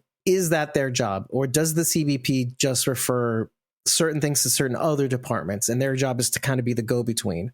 There's the CBP, Customs and Border Patrol, and then there's ICE. But then you have the FBI and the CIA, and you have all these other departments that the CBP refers certain things to, right? So if it's a crime, you refer to the FBI. So the ICE, you have deportations with the ICE, and CBP is just kind of like the go-between. They're just the guards at the gate. Bernadette is coming from a situation where her thing was about solving problems, whether it be putting person in a holding cell, or resolving domestic disputes, or helping people on the side of the road, or cats from trees, or whatever it's going to be. But her thing was to help people in the community, a civil servant. Whereas you're taking that civil servant and dropping her in a position where that's not your job. Your job is to either refer these people that you catch to the appropriate departments. And so is her boss wrong? I didn't get his name, but he's played by Anthony Michael Hall. That guy. He's more than that guy, though. No, at this point. he's that guy. He's Anthony Michael Hall. I did not recognize that as Anthony Michael Hall. He's one of the people that I can say on record has aged the best out of anybody I've ever seen in television history.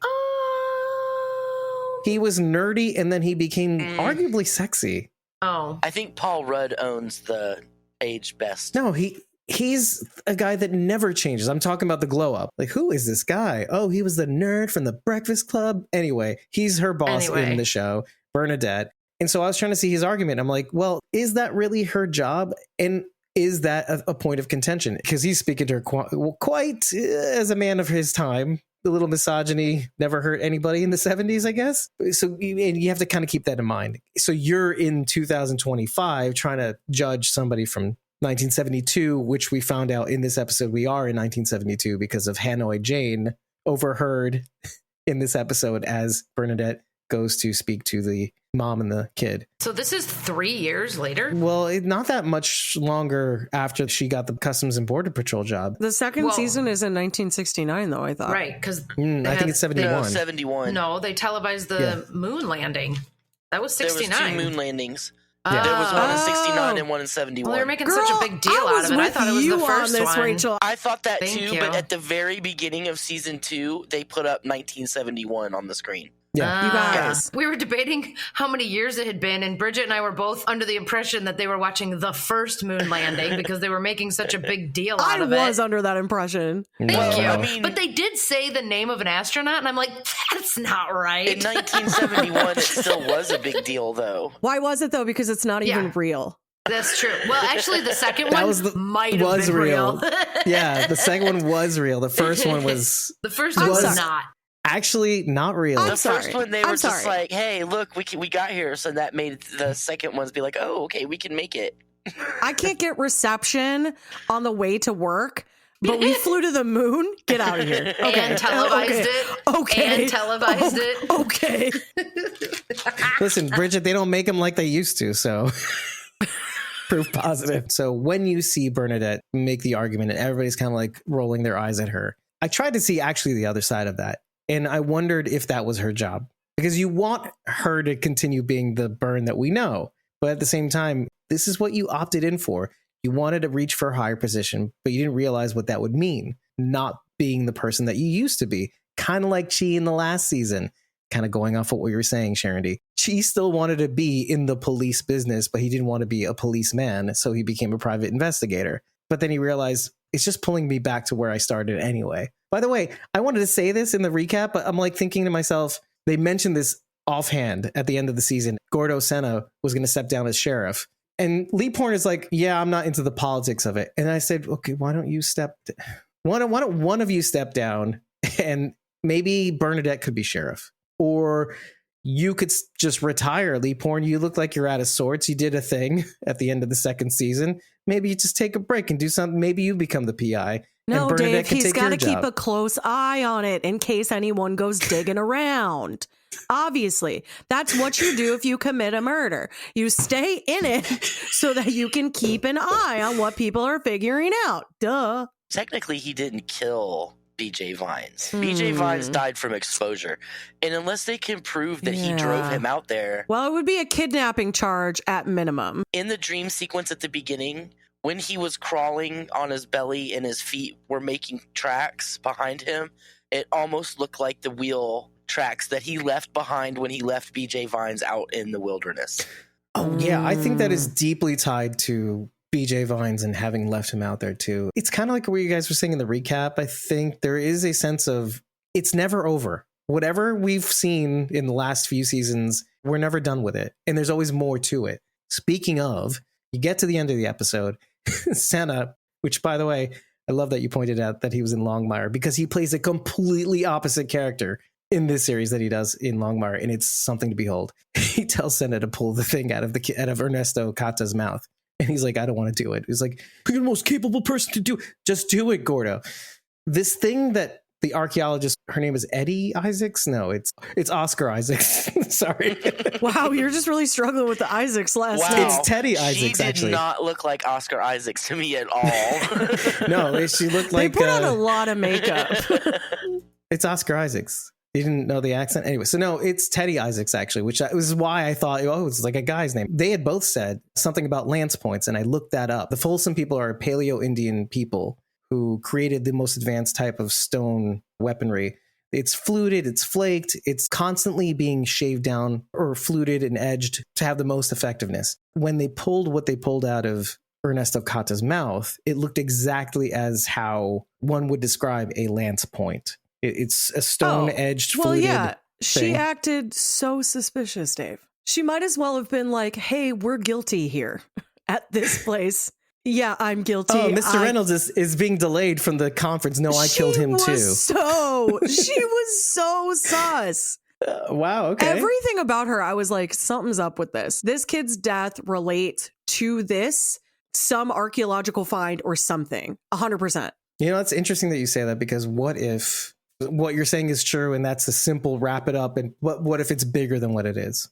And well, it's going to be that's because undoubtedly going to be. she has to get shot, so there has to be some other... What do you think that drawing is? The little girl drew the Oh, thing. the pig. Well, she says pig, but it does not look like a It pig. sounded like big to me. Yeah, in the captions it says pig, which we have apparently, by the way. We have the Another captions. pest. Oh, look at Rachel's face because you're muted and you don't hear the oh thing. No, I think it's an in-between because people perceive pigs as filthy and whatever and whatnot, and yet they're akin to dogs and they smell terrific, unlike dogs. So kind of arguably better. And pigs have feelings. Wild pigs are vicious and mean and will kill people and dogs. Even domesticated pigs will eat you if you fall in their pen. Yes. There's That's that. because they're hungry. So they might Can have you blame feelings, them? but it's not Yeah. above their little fat tushes. Okay. Yeah. They'll- No, I would probably eat someone Dogs if they aren't above eating their owners if fell pressed in my either. pen. So That's what I Or keep telling you. Cats, my cats will devour me if I sleep too long. Yeah. Now you guys are like owning up to it after I've said it for years. You're like, yeah, oh no, We've Dave, they're never said sweet you're and wrong. amazing. Never said They it have was He wrong. just souls. says they're worth it. Well, that's interesting because we kept talking about split focuses and people that are the same or should be dreaded. One's light, one's dark, and big pests, little pests. So the pig is a perfect example of what is reviled and also what is ultimately really sweet. What Sylvia says about the fly itself. It's a complex organism that is just magnificent. Were A it not marvel that- in Marvel of engineering. Yeah, exactly. And yet its only fatal flaw is that it's supremely annoying. So I'm Uh-oh. I'm gonna tell you what I thought when she said pig. That it's another name that some people might call a cop. That's what I was getting to. Yes. Oh. Yes. Oh. Yes. Yes. Yeah, that's true. So there's that. I wondered if she was trying to tell Bernadette that a cop was trying to traffic them. right, but that's a great Or idea. someone in authority. Is that a Spanish colloquialism? I don't know. It is. I mean, they call them also pigs, Okay. but I forget what it is in Spanish. Puerca. Stop Puerca. it. It is. That's Is that what it 100%. is? Yes. Yeah, it is. It sounds like porky, but maybe that's where it comes from. I don't know. Puerca pig. The Spanish equivalent, Big Mexican pig? equivalent of porky. There's other options. If you said puerca, it's in reference to a particular person who is a woman. Oh. Just Spanish for woman. What? Cerdo is also where it's, That's the one I know. but that's like for hog or swine. And then apparently also el chancho. Gordo means fat, doesn't it? So Yeah, It that's does. right. Cochino Galapago also means pig or sow. but David's that's agreeing not- like he speaks fluent. He's like, yeah, fluent yeah, yeah, Spanish. yeah. Oh yeah. Yep, that one too. Yeah, Mhm. Yep, yeah. Keep going. Keep going. See. Yeah, I'm so smart. I'm so See? smart, you guys. See, Andiamo. see, Arriba. Yo sabo, yo it's- sabo. I'm just kidding. He's trying not to pee his I was pants. just joking, Dave. Actually, that's right. It's 100% correct. It's very nebulous. There's not a lot to go on. That drawing is horrendous. Sorry, kid. I was I'm gonna really- be. I'm really sorry. I looked at it and I was like, she saw, what right? What is that? in the world? It has to be a symbol. There is no other. Yeah. What else is that? Honestly. I was trying to see afraid like to a say. snout of some kind. It's not. It's got to be a symbol, and I'm sure Bernie's gonna see it at some point and be like, "Oh, Is that exactly like yeah, that. that's exactly Yeah, what she's I gonna love do." that. That's I love exactly that what she reaction. sounds like. Yeah. I love that idea though. What if it's one of the border patrol agents? Well, I don't know if it's a border patrol agent, because if that was a symbol for border patrol, she would have recognized it. Yeah, of course. But I'm just saying, like, what if it's a symbol that's on the side of the van or something? And it's iffy Yeah. too because the van itself has Mexican Mexican plates. Mexican plates from Yeah. Chihuahua, which I thought was interesting because of all the references they dropped from the mixed tech people. They are largely from the Oaxacan was Going on one that, of what the- if it's Gordo? Thank you. Here's the thing. I had actually thought of that because one of the split focus shots is near the end, but it's not 100% because it's so dark. You really don't know if it's doing a split focus. And I would really hate that because for once I would like A. Martinez to not be a bad guy. I mean, I'll be honest. At the end of season 2, Because he's a great bad guy. when he was Ish. in the car with the blonde guy and the blonde guy got away, the first time I watched season 2, I got the impression that he had let him get away. And when I went back and watched it again, it wasn't quite evident. It didn't really seem that way, but I always had that feeling. So I'm wondering if he really is the pig. I wonder also, but I'm leaning more towards I'm tired of him being a bad guy, the actor. But I had wondered the same exact thing from the beginning. I'm like, oh, he's part of it. He's just letting him slide because there's something, he's on the take or something with the BJ vines and everything. But anyway, but it turns out like when you see season 3, episode 1, this episode, He's just the same old, oh hell. He sees the tire tracks, is like, okay, more work that I need to do. It's one of those things where I'm like, are you annoyed by your job? Do you even like it? He was trying to retire and they keep pulling him back come in. on. He's like the Danny Glover of this Lethal Weapon couple, basically. I'm too old for this stuff. Okay, I wanted to say that mixed tech languages shared by the states of Oaxaca, Guerrero, and then also Puebla, which honestly, I've been to Puebla. Puebla City was my favorite place in Mexico. It was so cool. The history there is so rich, and there's all of these statues and old buildings. And anyway, it's a really beautiful place, and you should definitely go if you ever travel to Mexico. Because of the migration from this region, mostly as a result of extreme poverty, the mixed tech languages have expanded to Mexico's main urban areas, including the state of Mexico and the federal district, and even agricultural areas such as San Quentin Valley in Baja California. You're saying today because that was not the case back Correct. in the 70s. Correct. Yeah. I was just surprised by it because it was on the endangered language list. Until I think it was 20, 30 years ago, to the point where when I was researching this, you get videos from universities in Colorado saying, how do we integrate the mixed tech language with families and stuff like that? And you'd hear stories about, similar to my own household, where the parents would speak a certain language, would speak Arabic, let's say, and then they'd speak a mix of Hebrew and Arabic to me, but also English, because duh. But what they were saying about the mixed tech language is that the parents would speak that to each other and not pass that on to their children. So they got a bunch of families and community elders and people to teach the university all the dialects and the root words and stuff like that, so they keep the language alive in the university system so that people can keep studying it too, along with the culture and all that stuff. So they're doing their best. And I think this is the best place to be able to keep that alive. And people want to know about this stuff too. And what happened to Bridget? Her dog had to pee. No, either my dog fell on the ground or something is under the house, because all of a sudden all I heard was like bam. And I was like, oh, again, it's the creature from the show. It's the ancestor coming for you.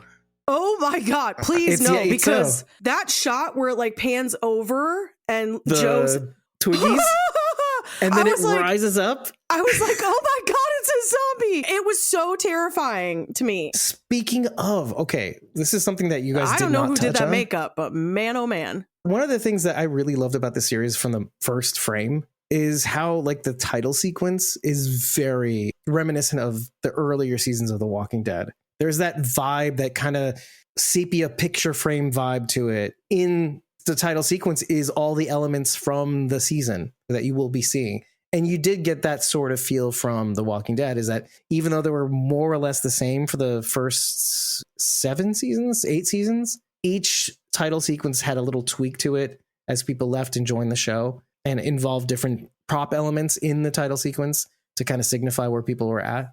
But what do you guys think of the title sequence of the show too? Just to kind of cap that. It's all right. I fast forward through it. I watched the first one, and then if nothing changes, I just fast forward through them after that. It's like Earth Abides all over again. I keep it on because Dave gets mad when I don't. I won't lie to you. I second screen it. It's on and I'm like, boring. It's actually pretty short too, though, to be honest. By the way, the music is made by Kevin Kiner. He has a crazy catalog, if you don't mind me just rattling off a couple things. He has done the music for everything from NCIS Origins to DC's Creature Commandos, Titans and Doom Patrol, Star Wars, Ashoka, Bad Batch, Clone Wars, Tales of the Jedi, and Tales of the Empire, Star Trek Enterprise from back in 2004-05, Stargate SG-1, Tremors, Stuart Little. Oh, wait. He did Stargate SG-1? Because that is a banger. Exactly. Enterprise He's so dynamic. Is horrible. That is an awful part of his catalog. It's so bad. You're talking about the theme song, which was written by Diana Warren and performed by some other band, which I actually sung on stage because I loved it so much. It's so horrible. That Rod show Stewart. Sucks. You're dead to me, but let's move on. Scott Bakula was a miscast. Suck it, Dave. Yeah, I actually agree with that. But I got used to it. And 143 other compositions going all the way back to 1985. And he's got an epic sort of goatee soul patchy thing going on. What is it about people who score music for like television and movies with with crazy they facial always hair? Have like they're always like, yeah, I love a soul patch. So another thing that we learn in this episode is that, because we were talking about Bernadette, just to remind everybody, we learned that her colleagues are different native peoples from the Southwest, closer to the border. So along with the mixed tech that we hear from the mother and child, we get Linda, one of her female colleagues. She is from the Tohono O'odham, and they're largely in the Sonora Desert in Mexico, but some in Arizona. The other guy, which I call other guy in my notes, who's very also like, this girl can get my back anytime. Okay.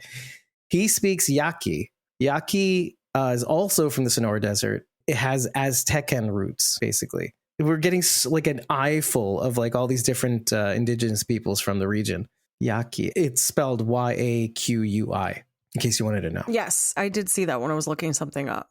Tono Odam. Oh, and that actually brings us to the coyote thing one of you asked about. Coyotes are a lot like the Loki in Norse mythology. They're Tricksters. Troublemakers. They're tricksters, right? Mhm. However, unlike, well, depends on the interpretation, but Native Americans actually have a lot more reverence for the coyote because of their power. Their trickery is for good. However, largely the advice is when you do see a coyote in the road, turn the other way. Let's play it safe. Don't get in its way. Let it do its thing. But one of the biggest things is that the reason why Navajos largely revere the coyotes because they can command rain. The Mixtec people actually call themselves the New Savi. It's the people of the rain.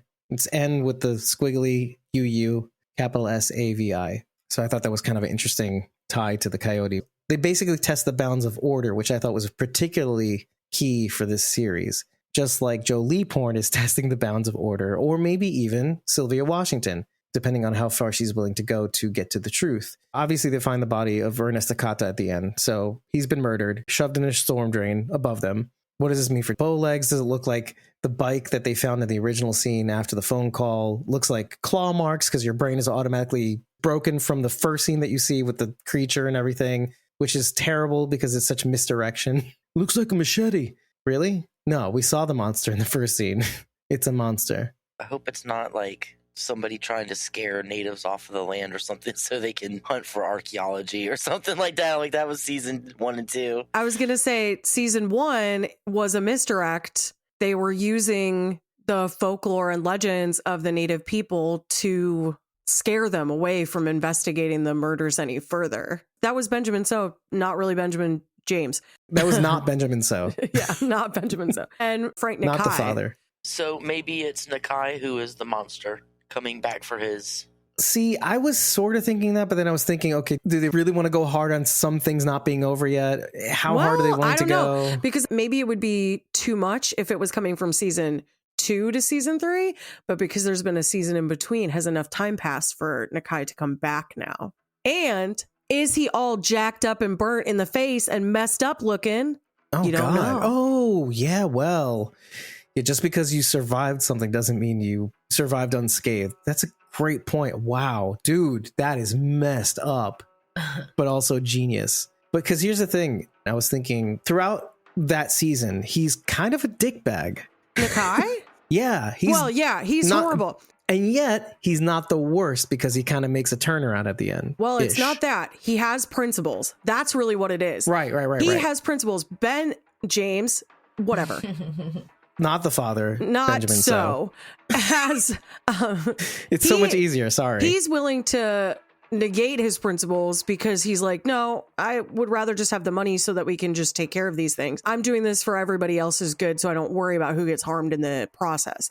But Nakai puts his foot down because he's like, you're killing our people, and you didn't have to. You went out of your way to do it, right? And you didn't hesitate. And that's what really upsets Nakai. And so he's not a good guy. No. But he's in the grayer area of bad. Right. I can accept that answer, that his face is so messed up that when people see him, they're like, Mom, yay, so. And he is pretty tall, too, by the way, just to add to all of that. Oh. Ancestor guy coming out of the ground could have been anybody because he was just scraggly and dark and raggedy looking. Do you think we'll see Jenna Elfman and Dwight from The Office? What is his name? Rainn Wilson. Rainn Wilson. Devoted Dan. Devoted Dan. Yeah. I think he's going to be banging Sylvia in the back of his shaggin' wagon. Oh, whoa. You went too far. I was just thinking like a comedic scene between the two. God damn it. No, because she's going to be investigating BJ Vines. She's not going to be investigating the people from season 1. So it's going to be related more to season 2, I think.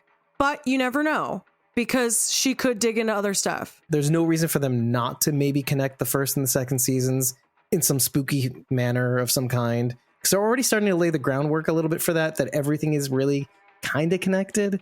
Because it did mention the Sows basically, and the relationship between that and Bowlegs and all that in this episode. I should clarify, Washington is there to investigate several cases. Yeah, exactly. And I'm guessing Widover's death is probably part of one of those cases. Center. Yeah, and how that connects. She's probably going to have questions for Jim. We also haven't seen Sally growing thunder yet. You had mentioned that in the recap, and I was satisfied with the idea that we wouldn't see her again because it would make sense for her not to show up again. She needed a fresh start with people who do not know her. Well, we don't know because she was with Nakai. So is she helping Nakai after he escapes? Her daughter. Oh, I was thinking of the witch. I thought she died. Who were you thinking of? Oh, Sally Sharon died. Did the witch die? What? Yeah, I thought she died. Yeah. Oh, yeah, that's right. She burns alive in her house. Or did she? Or did she? Like Frank Nakai. Like Frank Nakai and like Madison. What's the daughter's name again? Sally. She's right. It's Sally. I heard growing Sally. The thunder. I heard the thunder part and I was like, oh, the witch. Sorry. So I wasn't off. So no, yeah, you she's were off completely right. Yeah, we haven't seen her yet. Okay. We have no idea what's going on there.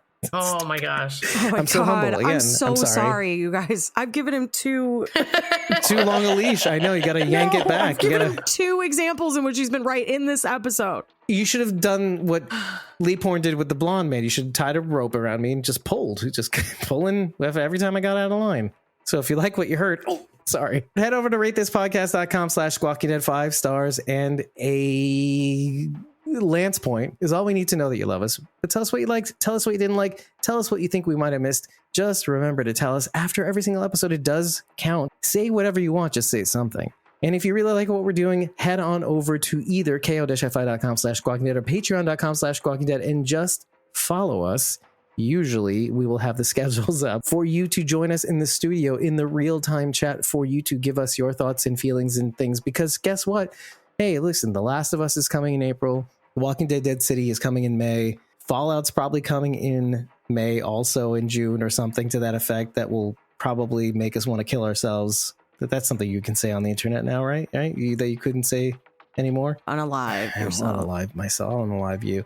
So just follow us. We will put our recording schedules up in a pin post on either platform for you to see the changes. We will notify you of those changes. There's a little calendar, all that stuff. And if you really like what we're doing and you want us to continue because that's what we want to do too. If you don't, there's no way we can continue because we have to pay bills and I will have to put more money down. I don't want to do that anymore. And I am right now. So consider tipping us on Ko-fi to get immediate and forever Discord access, as well as the unedited episode recordings for 30 days.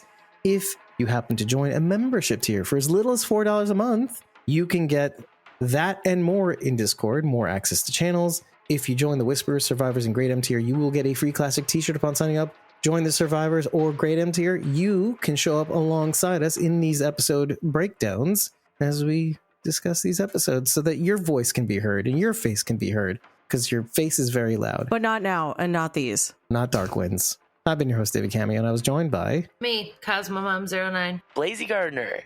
And Bridget. You can also follow me at ko-fi.com/PunkyBrewster. That's PUNKYBRUISETER. And thank you for watching this, because this is, again, new ground, new territory, another show by AMC, but it's not the Walking Dead universe. So if you are here and you are listening to this, hopefully right after it airs publicly on AMC, I salute you and I thank you and I hope you return for these episode breakdowns because we do this for you, kids. And if you don't like what you're hearing, just tell us in the comments of the YouTube video, like this video on YouTube, subscribe to our YouTube channel, which has broken 1,000 phone subscribers and growing thanks to you. Watch it on YouTube so we have our watch hours and let Rachel go to bed. Will you already? Oh my God. David never stops talking. I'm so tired. Good night. Good night. Just go. Bye Good now. night. Bye-bye. Bye. Bye-bye. Yeah. Thank you again for making it to the end of this gargantuan episode. To give you a little insight, this episode was basically 2 episodes mashed into one. Considering there was so much crossover between the 2 episodes, we went back and forth on whether we should actually combine them, find ways to weave the season premiere with the recap episode, correcting the record in certain spots, as I mentioned earlier, but also to kind of give a little bit more enhancement on some of the background of how the show was made, how it connects to the Tony Hillerman novels, and all the background information therein. As always, we like to thank our Great M Survivors and Whisperers members in that order. It's something that we haven't done in quite a while, and much has changed since then. By changed, I mean yet again, our memberships are falling off, and we could really use your help. We still have the goal present on our Ko-fi page to raise money so that we can go to the camp. We're trying to raise $1,000 before the end of May, which is when we're heading to the camp, in order to help pay for our lodgings. You can either tip us on Ko-fi or join a membership tier on either Patreon or Ko-fi. Either will help us reach our goal. We're about 78% of the way in, and even though the money raised is to help take us to the camp, we still have bills to pay in terms of hosting, some automation, advertising. So whatever you can do to help keep this podcast afloat is really very much appreciated. So starting with the Great M tier, we have @RealRyanGM on X and Instagram. In the Survivors tier, we have Douglas Atherton @WalkingDeadArtist, the number 2 on Instagram. And in the Whisperers tier, we have @ElisaJones71 on Instagram or @JonesAJ6 on X. You can also catch her on Relishing the Dead podcast on both YouTube and even Facebook via both the group and the Facebook page. And of course, @Kim Rowley, the number 1 on Facebook. We've already recorded the first 5 episodes of the season, and we've held off on the 6th to be recorded later this week. We've yet to receive the last 2 episodes of the season, which is episodes 7 and 8, but cannot wait to see if they will be dropped in our screener's inbox before the end of the season so we can do our due diligence for you. Many thanks to AMC for making those available to us so that we can have these ready and out the door for you immediately after you watch. And many thanks to you for making it this far into this podcast, listening to me say words and things. We really do appreciate it. And with that, we'll see you very soon. And just remember that we are Squawking Dead.